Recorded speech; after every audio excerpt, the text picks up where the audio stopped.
Tayo, mga Pilipino, ano po, sa panahon natin ngayon, health conscious tayo, hindi lang naman tayo Pilipino. Nagiging health conscious po tayo ngayon. Kasi unang-una, yung kinakain natin sa ngayon is puro may halong chemical. Sino rito yung vegetarian? Okay, vegetarian. Pero are you sure na yung kinakain nyo po? Nung pinrases ito, nung itinanim ito, organic po ba ang pinagmulan? Ayun lang. Diba? Synthetic. So kung ano yung ipinakain mo doon sa lupa na inabsorb ng ating halaman, yun din po yung i-produce niya. Same way din dito sa mushroom, organic po talaga. At may mga sikreto tayo dito. Okay. So, andun pa rin pa kaya yung kaligtasan natin, ang immune system natin manatiling nakabos? Wala na. So, dito sa atin yung lifespan natin, sino yung umabot ng, katingin nyo may umabot ng more than 100 years, 200 years.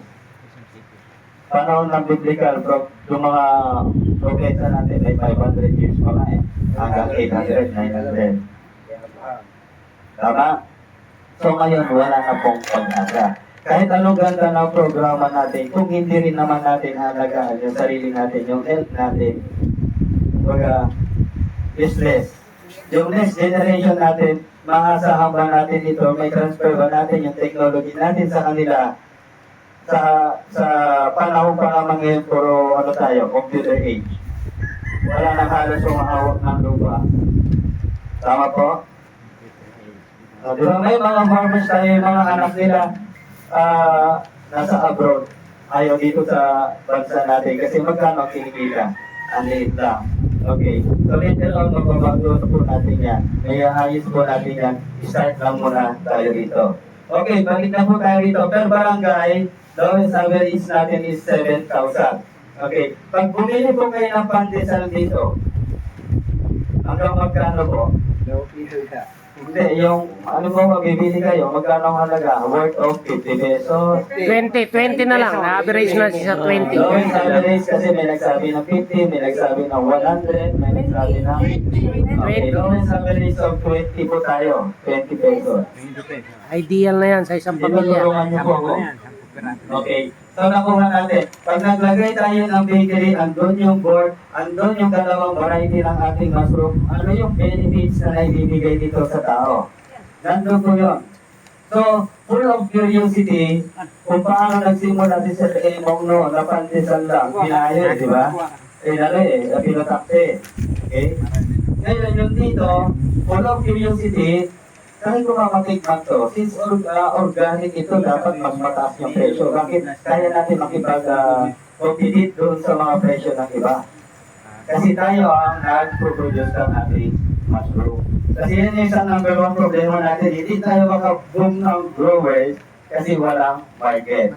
This time, ito yung isang strategy kung paano kakikita ng malaki. Okay, so 20 pesos. Okay, 20 pesos times 7,000 po. Tulungan niyo po akong mag-compute. 140. Ha? 140. 140. Early in the morning po yan.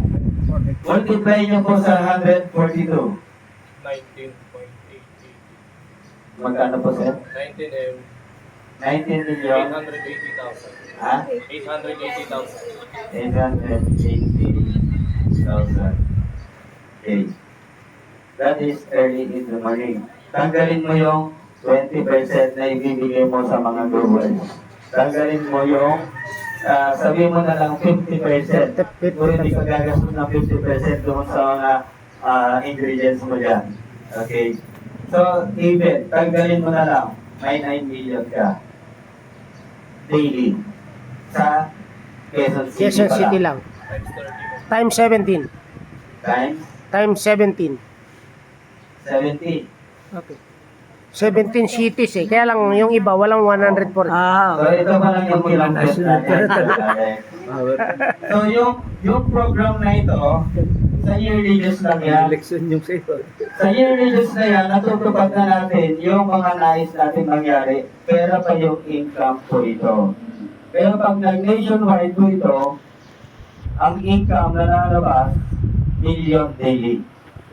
Sa palagay niya, magagawa natin yung programa na ibalik natin yung paraisong nawawala. Kaya. Magawa. Sa palagay ninyo dito, malilesen ba natin yung kriminalidad? Yes. Malilesen. Magiging busy ang lahat ng tao. Kakapatid. Tama po. Ang pinag-uusapan pa lang po natin dito is pandesal pa lang. Wala pa tayo doon sa export natin. Okay? Putok na putok po ang mushroom noodles. Tama? Kaya lang ito i-review natin ito sa lahat ng membro. May iba-iba kaming formulation. Yung pandesal nila tikman ko, yung pandesal ko tikman nila, sino dito ang dudumugin. Saan ka nakakita na habang kinakain mo dito, after taste nito, busog ka na, gustong-gusto mo Gusto pa. pa. May sikreto po ang paggawa. So, i-reveal natin yan sa mga officers natin. Dito naman sa mga officers natin, kung sino may puhunan, pwede naman natin ibigay na yung formula. Pero may kasunduan lang na yung national natin, ang kita kasi na national, kita ng lahat, hihingi tayo ng 10% sa lahat ng magiging branches nila. Francis. So, yun po yun. And then, mga problema din sila sa, production ng mushroom, sa atin din sila kukuha. So, nagkatulungan. Si grower, si food processor, nagkatulungan. Yung aakyat naman na 10% kung hindi magmumula kay National ang bakery. Welcome po sa atin dito yung mga investor. Yun po yun. However, hindi pwede makipag-join tayo dahil nasa NGO po tayo, siguro after na mailagay na po natin ito sa cooperative. Ito lang po inahabol natin kasi kailangan after